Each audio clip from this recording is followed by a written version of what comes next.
Arizona has long been a Republican stronghold, but in 2020, President Joe Biden flipped Arizona by fewer than 11,000 votes. That margin of victory for Biden was the closest compared to any other state. And how about this? Biden is only the second Democratic presidential candidate since the 1960s to claim victory in Arizona. There are, of course, no guarantees that Kamala Harris will be able to do the same this time around. As we've been hearing, Harris and Trump both remain locked in a dead heat.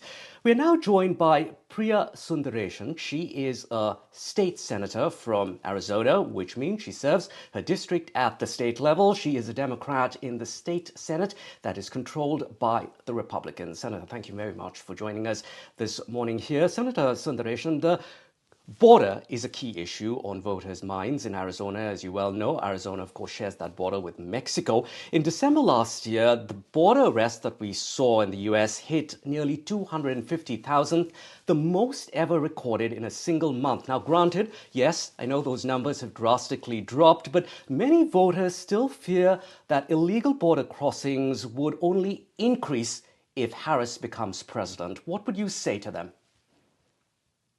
I think that certainly the fear is there. That fear is largely manufactured, I think, by the right-wing media, because our borders are pretty quiet. I mean, there are certainly areas where there are lots of border crossings, but as Vice President, Kamala Harris has recently even come to Arizona to announce investments in the port of entries. And I think really what's important to underscore here is that migrants, people who are coming from other countries, are not bringing crime with them, as the right would claim.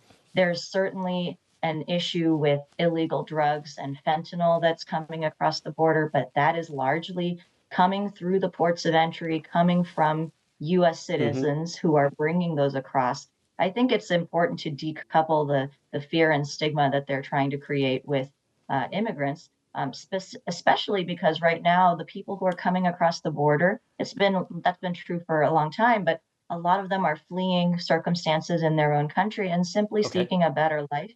And what we're seeing in the people coming across the border now is they're not limited to Mexico or even Latin America. We see a lot of immigrants who are coming from countries like Indeed. India because it highlights the brokenness of the federal immigration laws Yeah. that have really created the backlog for immigrants from countries like, my parents came where my parents came from. So I think it's a nuanced conversation. A lot of that Indeed, nuance gets India and lost. I China can as tell you, well.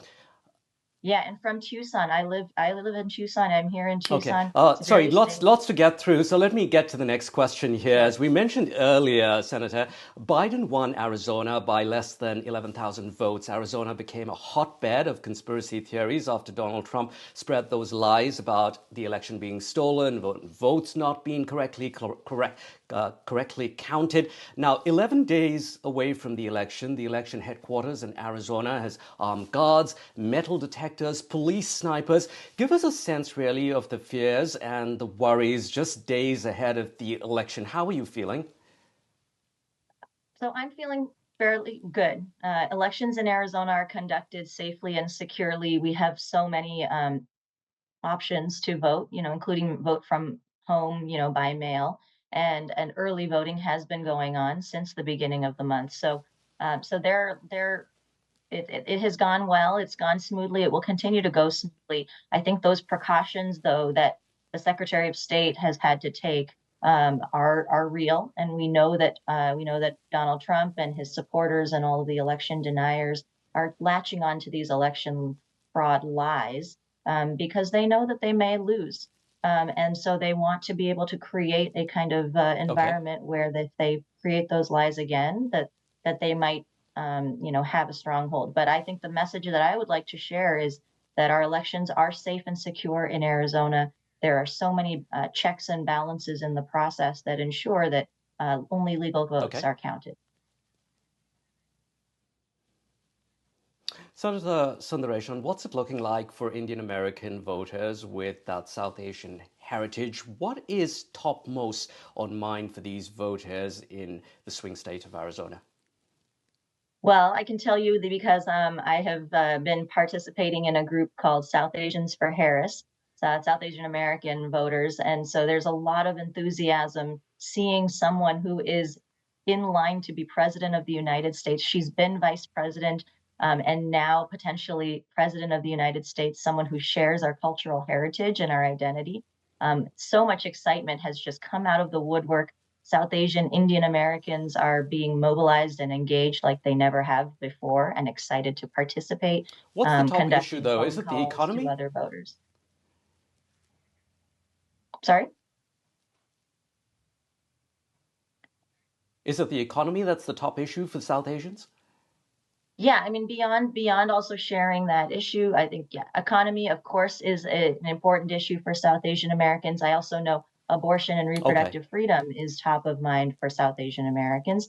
And so on both issues, actually, it's very clear that Kamala All right. Harris is the top candidate. We know that Wall Street Journal and many other, Goldman Sachs and other financial firms have predicted Right. a worse economy under Trump. And on reproductive freedoms, we know that it's Donald Trump who installed the Supreme Court justices that led to the abortion bans and restrictions we're seeing State across the states. Senator Priya Sundareshan from Arizona. Sorry to cut you off there. We're really running out of time. Thank you so much for joining us here on NDTV World. Really appreciate it. That's it for US Election Watch. I'm Allister D'Souza in Washington, D.C.